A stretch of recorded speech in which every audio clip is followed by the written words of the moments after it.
ដោយសារតែការប្រកួតយើងហ្នឹងយើងដឹងខ្លះហើយគឺការប្រកួតចិត្តបានមកដល់ហើយរវាងក្លឹប Atletico Real Madrid ជាមួយនឹង FC Barcelona គេហៅថា El Clasico ក្តៅណានៅថ្ងៃទី26ចឹងថ្ងៃទី26មិនទាន់មកដល់ទេឌឺគ្នាតាំងពីមួយខែមុនជុំខ្លាំងមែនអត់មានទេអាឌឺដងគ្នាបានតែហាមជេរគ្នាបងប្អូនណាបាទឌឺដងគ្នាបានតែហាមជេរគ្នាយើងសើខ្មែរដូចគ្នាហ្នឹងទៅឆ្លោះគ្នាអីអាក្រុមរៀលម៉ាឌ្រីតដល់អាក្រុមបាសេវាមានឲ្យលុយយើងមកទិញបាយអង្គហូបឯណាបងប្អូនណាអាឌឺដងគ្នាវាមានទៅវាមកទេអាការប្រកួតយើងវាចិត្តចាប់ដើមទៅហើយណាមានរឿងដែលក្តៅកគុកគេរៀងបច្ឆេះគ្នាទៅវិញទៅមកទៅអានេះវាជារឿងធម្មតាទេយើងបើចិត្តឲ្យទលាទៅសบายទាំងអស់គ្នា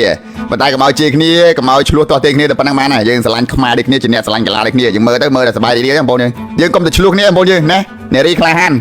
បើនារីក្លាហានឈប់បានជប់ទៅណាកញ្ញាណាកញ្ញាជន់អាវរៀលម៉ាឌ្រីតជន់អីនោះកញ្ញាឈប់បានជប់ទៅជួយខ្ញុំវាគ្មានអីទៅល្អទេវាធ្វើអាចទាំងវើរូបភាពមួយនឹងកើតមកដែរវាបង្កឲ្យបងប្អូនយើងផ្សេងទៀតឃើញវាកាន់តែក្តៅក្រហាយឃើញទេជួយវ៉ាវកញ្ញាសាច់ដុំអូហ៊ានជន់អាវរៀលម៉ាឌ្រីតវ៉ាវតើពេលអ្នកផ្សេងឃើញមិនមួម៉ៅធ្វើរឿងនេះវាកាន់តែក្តៅកគុកទៅបរោះក្លាហានគេចេញតបតមកអូបន្ទាប់ពីបរោះក្លាហានគេឃើញនារីក្លាហានជន់អាវរៀលម៉ាឌ្រីតបរោះក្លាហានក៏មិនចំណាយពេលយូរអីយ៉ាគេលុយគេដែរស្អីគេហ៎អា41អូគេថាស្អីគេ41តពេលកញ្ញាអត់ចាំទេអា5មីអីគេចេញមកផ្លាច់អូគេថតវីដេអូដែរគេសើជន់អាវជន់អីណាជន់អាវតែម្ដងឃើញទេឃើញបរោះក្លាហានគេចេញមកហ្នឹងបងយើងឃើញបរោះក្លាហានគេចេញមកហ្នឹងគាត់ឃើញនារីក្លាហានចេញមកជន់អាវរៀលម៉ាឌ្រីតភ្លាមបរោះក្លាហានគេក៏ចេញមកភ្លឹបជន់អាវបាសេបាច់ឃើញទេ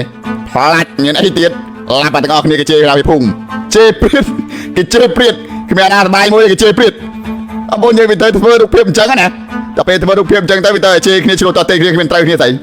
វាមិនមែនមើលបាល់សបាយវាទៅមើលបាល់វាចង់កាសង្គ្រាមលោកលើកទី3បាត់ទៅហើយ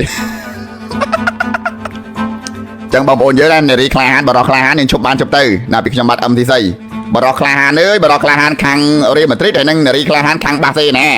អញ្ចឹងយើងឈប់ឆ្លោះតទេគ្នាទៅ